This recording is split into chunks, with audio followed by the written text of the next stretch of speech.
un peu du festival qui est maintenant dans 2 jours. Parce que tout s'annonce, tout est mis en place, tout est prêt dans le cadre de l'organisation. Je pense, comme vous avez vu vous-même, vous êtes sur le site, là où va s'organiser le festival. Vous regardez comment les aménagements sont en train d'être mis en place pour accueillir les 10, 11 et 12 février les 10 000 personnes que nous attendons sur le site de l'Athénée. Avant de commencer les points des différentes programmations et activités, nous commencerons par remercier nos amis du centre culturel. Ils ne sont pas tous là parce que chacun est dans plusieurs secteurs d'activité et parce que la réussite de cette édition, de cette 9e édition, délocalisée de Goma pour des raisons sécuritaires dans les environs de Goma, a pu se faire ici à Bukavu, c'est grâce au soutien, que ce soit humain, matériel, organisationnel pour la réussite de cet événement. Vraiment, nous sommes très contents, nous sommes très flattés de voir le dynamisme qu'il y a auprès des opérateurs culturels au niveau de Bukavu. Ça a été vraiment pour nous, on n'était pas sûr quand on va les réussir, mais je pense que leur implication nous a donné tout de suite une assurance. Et aujourd'hui, ils sont chacun dans chaque activité dans une commission pour vraiment réussir l'événement. Ça, c'est un élément hyper important sur lequel nous voulons insister. Cette union des acteurs culturels de la province, de la région, pour la réussite de l'événement. Un autre élément, nous voulons remercier les autorités qui ont accepté d'accueillir l'événement au niveau de la ville de Bukavu. Et c'est grâce à eux que nous avons pu mettre en place cette autorisation qui nous a permis de pouvoir organiser l'événement qui est, je confirme, 10, 11 et 12 février. Un autre élément, c'est remercier les différents partenaires. Il est un élément hyper important de localiser un événement dans un mois pour des raisons qui sont vraiment, dont vous connaissons tous, et avoir des partenaires qui croient, qui continuent et qui accompagnent l'événement, c'est un élément très important. La culture, aujourd'hui, on pense que c'est un divertissement, mais non. La culture, c'est toute une économie. La culture, c'est tout un autre système qui fait aussi vivre la région. Et nous voulons remercier les partenaires, que ce soit privés, étatiques, qui sont là derrière, dont nous allons citer les gold sponsors, qui sont, il y a la Raobank, la Brassimba, la Monusco, le PNUD et d'autres partenaires qui soutiennent l'événement. Cette édition, elle réussit parce qu'ils ont cru à tout ce que tous les acteurs culturels, comment ils se sont mis ensemble pour réussir l'événement. Grâce à eux, voilà pourquoi nous allons mettre l'événement en place. Un autre élément, on ne va pas citer tous les partenaires, mais il y en a d'autres qui sont là. Et nous allons maintenant parler un peu des activités, de la programmation, un tout petit peu. Mais je pense que dans les cas d'activité, je toucherai un seul élément et puis mes amis vont compléter sur les autres éléments. Je parlerai uniquement moi sur les concours d'entrepreneuriat qui se préparent le jeudi de 10h à 14h30 au centre d'excellence Denis Mukwege. Ce sont des jeunes qui ont des idées d'entreprise et qui les transforment en micro-projets d'entreprise. Et depuis qu'on a commencé les concours d'entrepreneuriat à Goma, parce que c'est les jeunes de Goma et Bukavu, aujourd'hui il y a 21 micro-entreprises qui ont été créées au niveau de la région. Quand je parle région, je parle Goma et Bukavu. Ces jeunes, on reçoit chaque année plus de 160 projets d'entreprise. Ils sont formés pendant 3 mois dans l'incubateur Un Jour Nouveau et Auréole, qui est à Bukavu. Et après les 3 mois de formation, ils vont faire un concours, un speech, dans lequel nous vous invitons la presse, le jeudi de 10h à 14h30 au centre d'excellence Denis Mukwege à Panzi, où les jeunes vont faire un speech d'entrepreneuriat, où ils vont présenter leurs projets, leurs idées de transformation. Et de cela, on va octroyer une petite cagnotte, un petit prix, sous lequel ils vont créer leur micro-entreprise qui va de 2 000 à 5 000 $. Et en plus de cela, il y a une formation et un coaching qui va suivre. C'est-à-dire, après la formation et le coaching encore de 3 mois, par rapport aux 3 jeunes qui seront sélectionnés, ils pourront recevoir leur prix. C'est pour dire que la culture, aujourd'hui, joue sur plusieurs secteurs. Vraiment, le festival Amani prend la globalité de plusieurs axes. Nos amis vont compléter sur d'autres axes culturels, d'autres axes associatifs par rapport à l'organisation de cette 9e édition. Cette année, on aura une particularité sur la consécration de la rumba congolaise. Vous savez, la rumba congolaise a été mise sur la liste des patrimoines immatériels de l'UNESCO il y a quelques années. Et cette année, le festival Amani va mettre l'accent sur cet aspect avec la venue d'un des pionniers de la rumba qu'on appelle Eredi Anissi, qui, avec la jeune génération, il y aura une cérémonie de passation de la rumba congolaise, de la vieille génération à la nouvelle génération. Vous allez également remarquer qu'on n'avait qu'un mois pour essayer un peu de détecter la programmation au niveau de Bukavu, parce que la programmation, je suppose, elle était déjà prête avant que l'organisation ne décide de l'amener ici. Donc pour ce faire, il fallait augmenter, il fallait faire des gymnastiques pour mettre certains artistes également de Bukavu. Et donc vous allez remarquer que nous avons misé sur Master Chapo qui est entre Goma et Bukavu, qui également sera ici. Il y a également des jeunes qui font la musique urbaine, dont vous allez découvrir.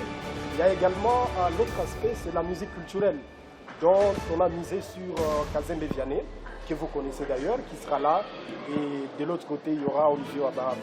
C'est vrai, il y aura d'autres activités, on ne saura pas vous le dire tout de suite là, mais notre communication circule et notre programmation également circule pour faire vivre la meilleure des fêtes culturelles ici à Bukavu.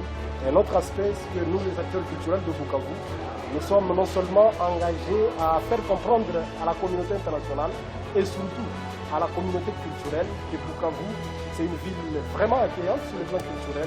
Il y a beaucoup de préjugés qui se disent sur Bukavu, mais nous voulons, à travers ce festival, montrer que Bukavu a également une belle attraction culturelle. Et nous espérons, avec tous les festivaliers, qu'on va passer 3 jours de fête et ça sera vraiment une fête totale. Nous avons l'objectif et la vision de vendre une image positive de la ville de Bukavu. Et c'est pour la toute première fois que le culturel de Bukavu se met ensemble comme bénévole, travailler gratuitement comme ça autour d'un grand projet. Et je pense que c'est une si grande fierté également pour nous comme culturel de Bukavu.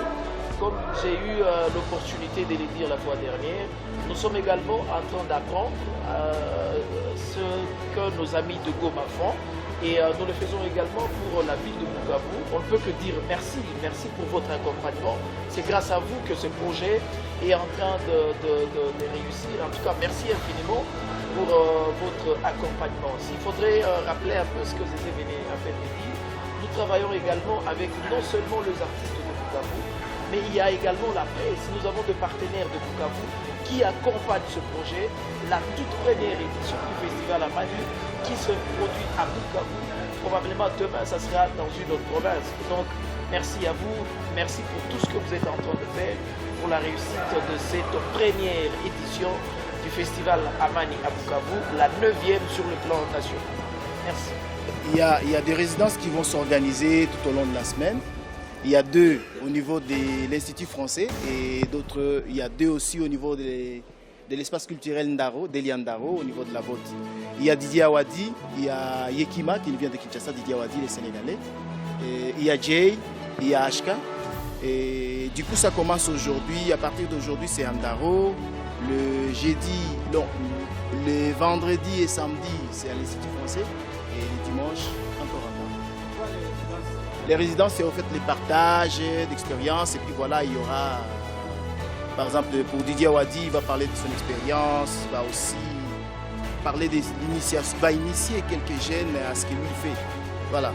Et aussi Yekima qui va parler de son expérience, qui va aussi partager de son slam parce qu'il a un style un peu particulier. Et nous aimerions aussi en savoir un peu plus. Bien sûr que oui, il y a des artistes déjà qui sont là-bas, il y a des artistes de Bukavu, notamment les DJ de Bukavu, vont travailler aujourd'hui avec DJ Kevin qui nous vient de la France.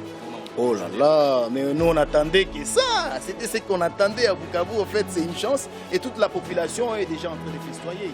Moi j'ai des amis, j'ai des familles, j'habite Bukavu d'ailleurs, et les gens sont en train de festoyer en disant on a aujourd'hui la chance d'avoir le festival Amani chez nous.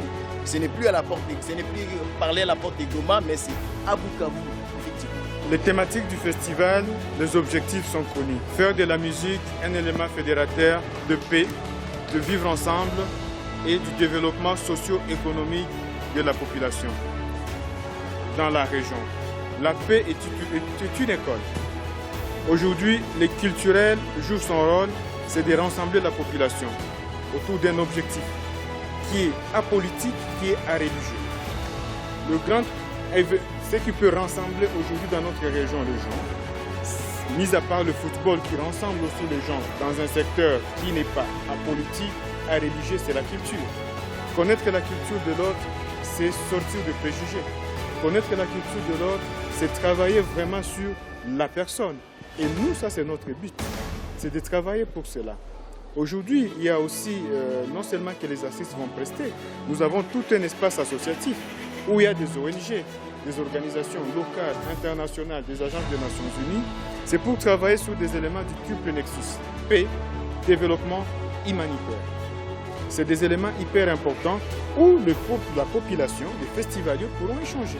Qu'est-ce qui est bon sur la matière, la question de la paix? Aujourd'hui, je pense, vous comme nous avons un devoir commun de travailler sur la contribution de paix, chacun dans son domaine d'activité. Et nous, en tant que culturels, nous y travaillons. Nous faisons notre part. Et cet événement joue sa part de responsabilité là derrière. Rassemblement culturel, loin des questions politiques, loin des questions ethniques, loin des questions religieuses, mais tous comme un seul homme pour le développement. C'est pour cela qu'on a parlé beaucoup de l'entrepreneuriat. Cet enjeu a été mis en place. On ne peut pas parler de paix sans développer la question du développement socio-économique des jeunes. Et voilà pourquoi le projet entrepreneurial joue sa part de responsabilité. Développer les secteurs économiques de la région via les jeunes, c'est l'avenir de la paix dans notre région. Et il faudrait qu'on y commence aujourd'hui pour vraiment espérer, et dont nous sommes certains, que dans les années futures, il y aura une stabilité dans notre région.